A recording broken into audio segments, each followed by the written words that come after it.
Cái lĩnh vực mà em đang nghiên cứu thì chính xác là cổ phục, tức là những cái loại trang phục cổ, và ở đây là cái trang phục cổ của người Việt. Và khi mà em nghiên cứu về cổ phục thì bọn em nghiên cứu về rất nhiều thứ,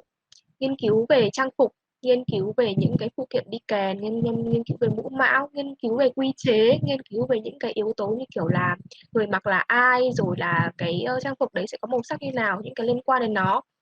Và chỉ riêng về cái việc là nghiên cứu xem ngày xưa các cụ mặc cái áo như thế nào, ra sao, nó là một câu chuyện rất là dài rồi.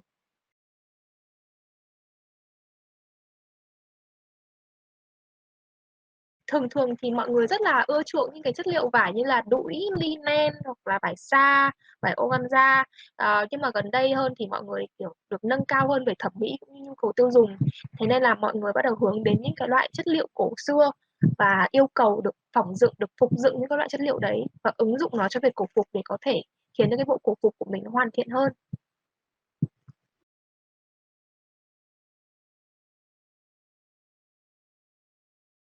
Dĩ là thủy chung là thì chỉ có mình em thôi, và em là người làm công việc nghiên cứu cũng như là quản trị cả cửa hàng. Dạo gần đây em mới có thêm nhiều mối quan hệ khác và có cơ hội được cùng nghiên cứu với nhiều bạn bè hơn. Khi mà mới bắt đầu thì dĩ nhiên là cái vấn đề liên quan đến tư liệu, hiện vật là những cái mà gây khó khăn cho em nhiều nhất. Tại vì là em chỉ là một cá nhân thôi và em không có nhiều cái cơ hội để tiếp cận với những cái món đồ cổ hay là những cái tài liệu cổ. Bởi thế là thời gian đầu để có thể lụng lặt, gọi là lượm những cái từng cái mảnh ghi chép, từng cái mảnh hiện vật trên mạng xã hội, trên những mạng Facebook, rồi Twitter, rồi Pinterest hay là Google, đối với em đều rất là khó khăn. Bởi vì em nó rất là khó khăn ở chỗ là em cần phải xác định xem là cái đồ vật đấy nó có niên đại là bao nhiêu, nó xuất hiện trong giai đoạn nào, rồi là liệu nó có liên quan gì đến những cái vấn đề xảy ra trong giai đoạn đấy không. Thực sự rất khó khăn. Nhưng mà về sau khi mà em quen biết được nhiều hơn và mọi người cũng rất là yêu quý giúp đỡ em, cũng mong muốn là nhờ em mà có thể tái hiện lại những cái nghiên cứu của họ, thì họ bắt đầu mới giúp đỡ em để tìm hiểu thêm, cho em thêm nhiều tư liệu hơn, cho em thêm nhiều kiến thức hơn, giúp em vạch ra những cái vấn đề mà em vẫn chưa thể nào mà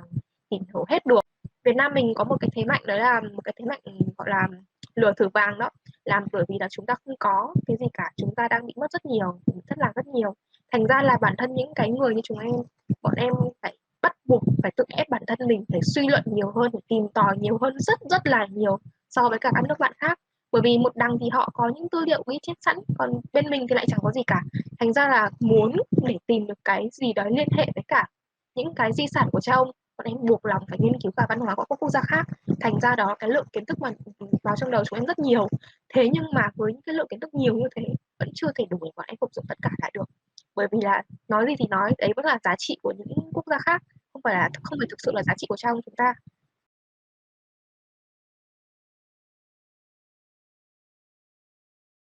Là cái việc phục dựng được một cái gì đấy thì nó là cái điều mà có lẽ bản thân những người nghiên cứu như em bây giờ còn chưa dám nghĩ đến. Nó thực sự quá khó khăn. Bọn em chỉ đang ngày càng tiệm cận với những giá trị cổ xưa. Còn cái việc có thể đạt được tới cái đỉnh cao là phục dựng và tái hiện lại hoàn toàn nó một cách chỉn chu và đúng hình hài nhất, thì em nghĩ là em thậm chí còn chưa chắc được rằng là trong cái đời người này của em có thể làm được điều đấy.